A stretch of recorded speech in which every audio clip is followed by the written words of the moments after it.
Je vois que la réaction est positive. Je n'entends pas d'objection. L'accord de Paris pour le climat est accepté.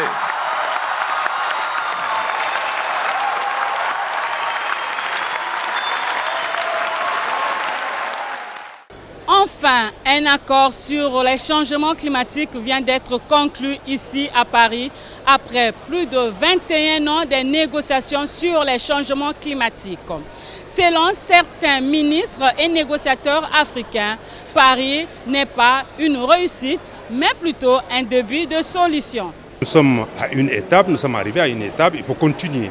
Maintenant, je pense que Paris n'est pas la fin de notre voyage, c'est peut-être même le début de notre voyage. Et nous allons continuer pour qu'on puisse arriver très rapidement à avoir quelque chose de plus concret. On a fait un accord pour l'Afrique, parce que si on est capable d'arrêter le changement climatique, les pays de l'Afrique vont souffrir beaucoup, plus beaucoup que les autres pays du monde. Donc, si on est capable de réduire la température du monde, c'est bon pour l'Afrique.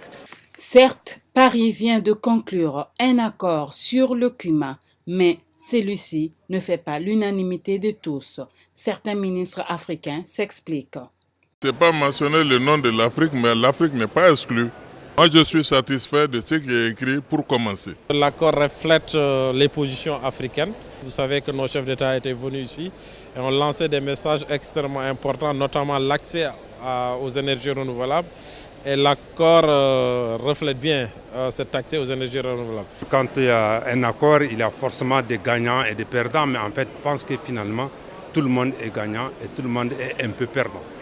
Les perdants, c'est de ne pas avoir atteint les ambitions que nous nous sommes fixées. Comme quoi, par exemple, que ce soit pour l'Afrique, que l'adaptation soit prise à 50% en termes équilibrés avec l'atténuation. Mais nous sommes arrivés à 45%. Tout compte fait, Paris vient de marquer un grand pas dans l'histoire des négociations sur le climat dans le monde. Le rendez-vous est pris en 2016 au Maroc pour la COP 22. Karine Ibombo au Bourget à la clôture de la COP 21 pour Télé Congo.